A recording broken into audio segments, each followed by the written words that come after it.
इन साथियों, मैं अनिल कुमार फिर से अपने YouTube channel Anil arts classes Sitamarhi में आप लोगों का स्वागत करता हूं। दोस्तों, आज का जो मेरा टॉपिक है वो आपको पॉलिटिकल सीरीज का जो है आपको पहला वीडियो है, ठीक है ना। तो इस सीरीज के अंतर्गत आपको क्या होगा कि प्रतिदिन एक पॉलिटिकल का वीडियो जो है वो आपको उपलब्ध कराया जाएगा और आप लोग, मुझे उम्मीद है कि इसे निरंतर देखेंगे।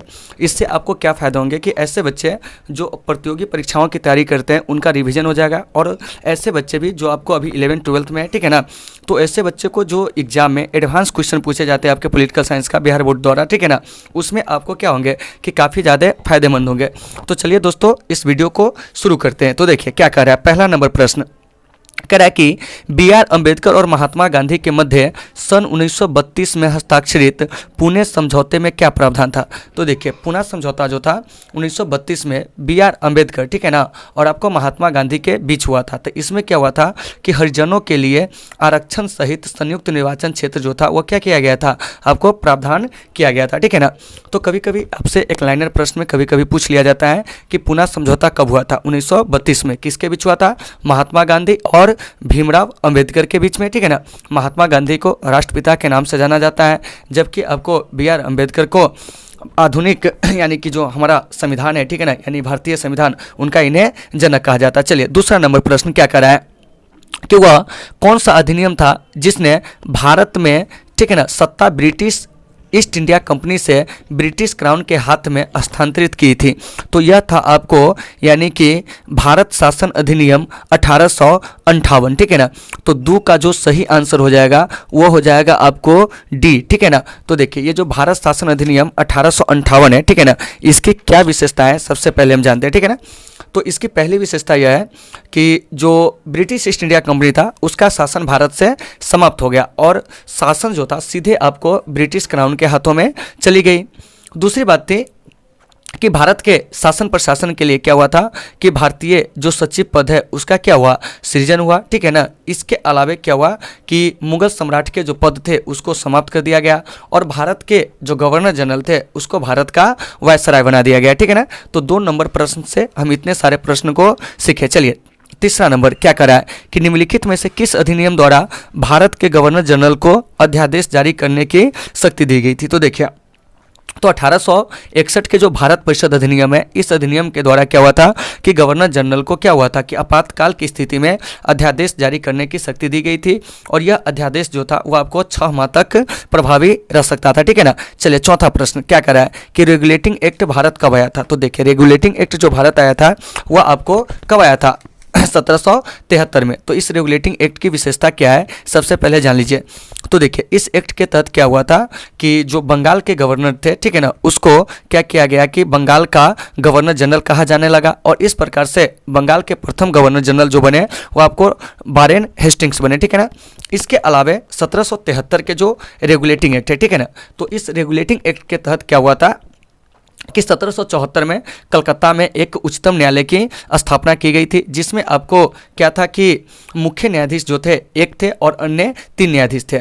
तो कलकत्ता में स्थापित जो यह उच्चतम न्यायालय थे उसके जो प्रथम न्यायाधीश थे वो आपको सर एलिजा इम्पे थे, ठीक है ना, जो कि मुख्य न्यायाधीश थे, और अन्य 3 न्यायाधीश में जो थे वो आपको चैम्बर्स थे, लिम्बेस्टर थे और हाइड थे, ठीक है ना। तो इस प्रकार से इन सारे चीज़ों को आपको वीडियो को पॉज करके क्या कर लेना है, लिख लेना है। चलिए अब हम बात करते हैं 5वां नंबर प्रश्न की। देखिए क्या कह रहा है कि भारत के गवर्नर जनरल को किस एक्ट के द्वारा अपनी समिति के निर्णय को अस्वीकार करने का अधिकार मिला। तो 5 का जो सही आंसर हो जाएगा वह हो जाएगा आपको 1786 का अमेंडमेंट एक्ट के था, ठीक है ना। तो 5 का आंसर जो हो जाएगा वो आपको सी हो जाएगा। चलिए 6 में क्या करा है कि महारानी विक्टोरिया को भारत की सामग्री किस वर्ष नियुक्त किया गया था। तो देखिए, महारानी विक्टोरिया को भारत की सामग्री जो नियुक्त किया गया था वह आपको 1876 में, ठीक है ना। तो इन सारे चीज़ों को आपको देख लेना है, ठीक है ना, क्योंकि आपको 1876 में एक अधिनियम आया था, वह था आपको शाही उपाधि अधिनियम, ठीक है ना, 1876। इसी के तहत क्या हुआ था कि 28 अप्रैल 1876 को एक घोषणा के द्वारा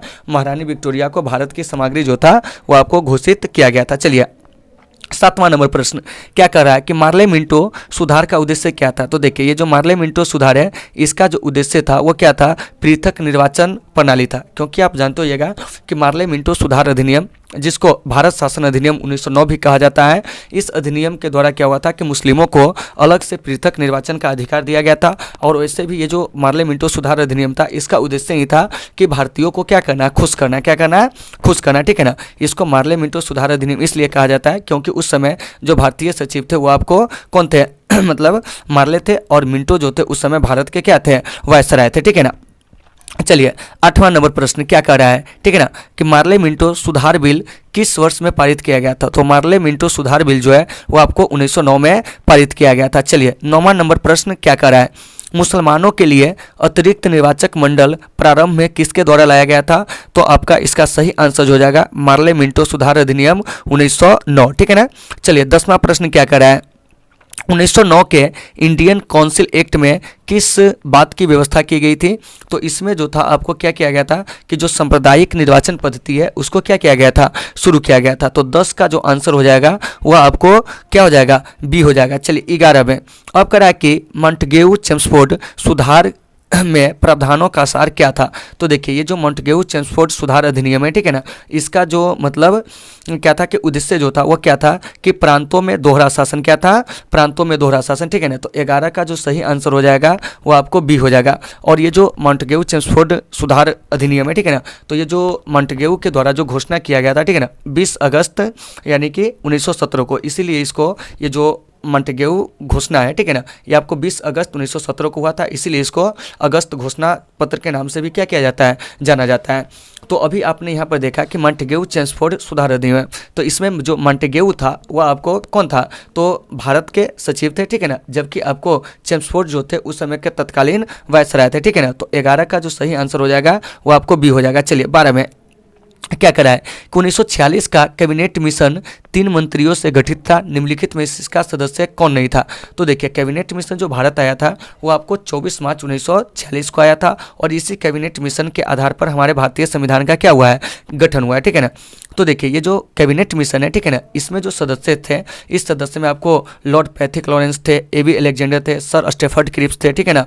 तो इसका जो सही आंसर हो जाएगा वो हो जाएगा डी, क्योंकि लॉर्ड एमरी जो थे कैबिनेट मिशन के सदस्य नहीं थे, ठीक है ना।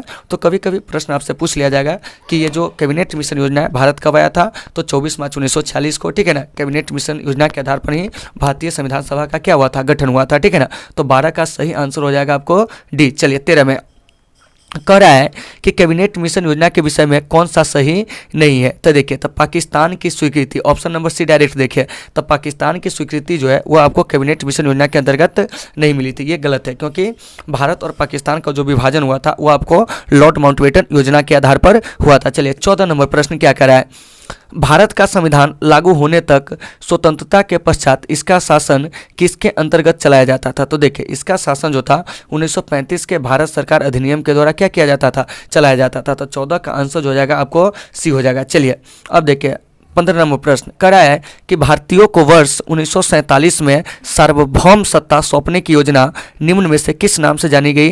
तो इसका जो सही आंसर हो जाएगा वो हो जाएगा आपको माउंटबेटन योजना, क्योंकि 1947 में जो माउंटबेटन योजना आया था, इसी माउंटबेटन योजना के अंतर्गत क्या हुआ था कि भारत को क्या हुआ था कि सत्ता सौंपने की बात बनी, और भारत और पाकिस्तान का क्या कर दिया गया, विभाजन कर दिया गया। तो 15 का सही आंसर सी हो जाएगा। चलिए 16 में देखिए क्या करा है कि कौन सुमेलित नहीं है। तो देखिए ए नंबर में करा है मार्ले मिंटो सुधार सांप्रदायिक प्रतिनिधित्व, बिल्कुल सही है, क्योंकि आपको बताया था कि मार्ले मिंटो सुधार अधिनियम के अंतर्गत ही क्या हुआ था कि आपको मतलब भारत में सांप्रदायिक निर्वाचन पद्धति को क्या हुआ था कि मतलब जन्म मिला था, ठीक है ना। और भारत में सांप्रदायिक निर्वाचन पद्धति का जनक जो है वो आपको लॉर्ड मिंटो को कहा जाता है। चलिए बी नंबर ऑप्शन पर विचार कीजिए, क्या कर रहा है, ध्यान से सुनेंगे, ठीक है ना। यानी कि देखिए बी नंबर में क्या कर रहा है कि भारत सरकार अधिनियम 1935 स्वशासन, ये भी आपको क्या है कि बिल्कुल सही है। उसके बाद सी में कैबिनेट मिशन संविधान सभा का गठन, अभी बताए थे कि कैबिनेट मिशन योजना के आधार पर ही भारतीय संविधान सभा का गठन हुआ है। चलिए उसके बाद है आपको डी साइमन कमीशन भारत विभाजन, तो ये गलत है।